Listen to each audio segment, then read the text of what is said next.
less influenced by Islam than the Nubians along the Nile, the people of this region have become of considerable interest to historians because they may be closer in their way of life to the Nubians of old.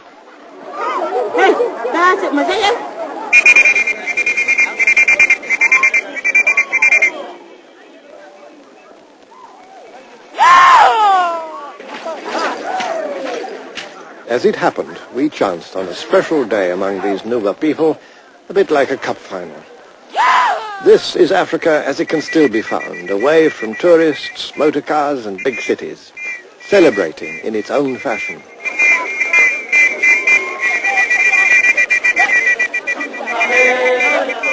A number of cultural links have been found to suggest that these people may well share a common heritage with distant ancestors who lived in the time of the kings and queens of Kush.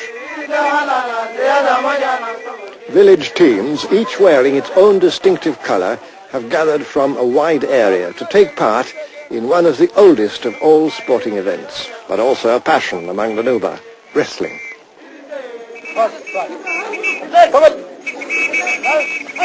So intricate are the rules governing not only the contest itself, but also exactly who may wrestle with whom on the basis of family relationships, that it's almost impossible for a visitor to follow all the moves. But for the historian, there's another close relationship between the Nuba wrestling of today and that of ancient times. Dating from around 2500 BC, these vivid paintings have been copied from an Egyptian tomb at Beni Hassan.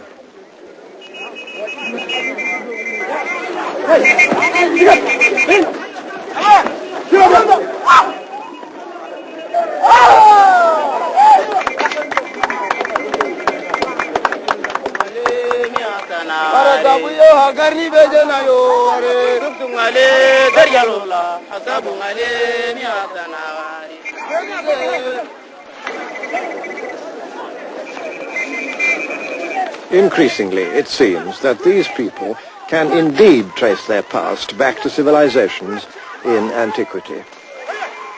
And their ancient sport provides one more small piece of evidence of a continuous social tradition that's lasted for centuries.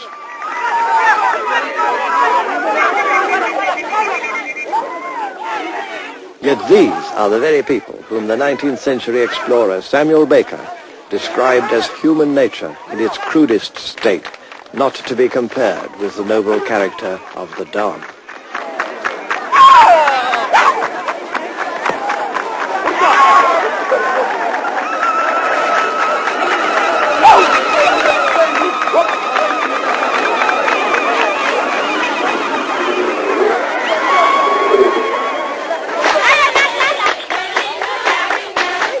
After the contest comes the celebration.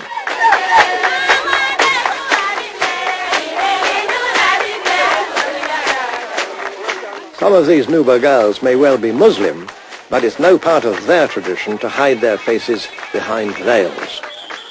They have a pride and place within society, in line with the customs of old Nubia, and even of Meroe itself, whose rulers were often women.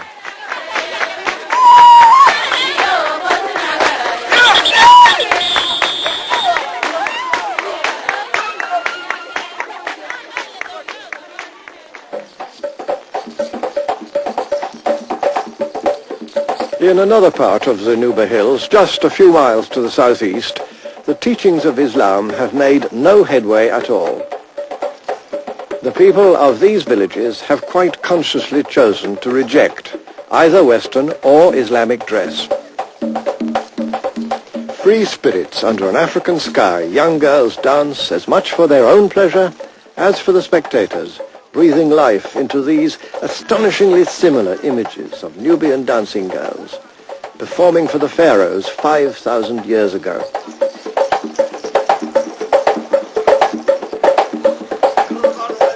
Famed for their grace and beauty, they had an honored place in the life of ancient Egypt.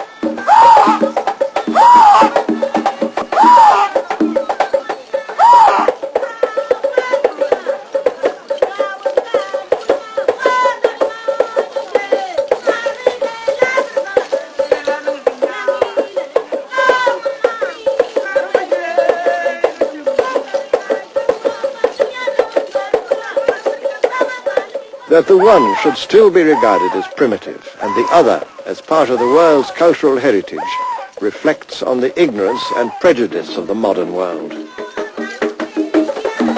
and not at all on them.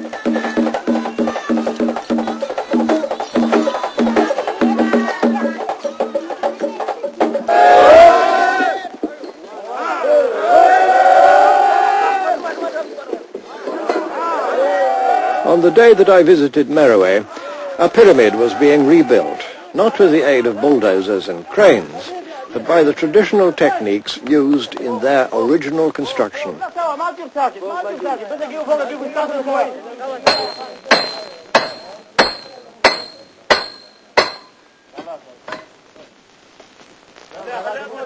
As each great shaft of masonry was hauled up the ramp and pushed into place, for me, the continuity of African history was brought directly alive. The Egypt of the pharaohs did not spring whole and complete from its own local genius. It owed much to inner Africa.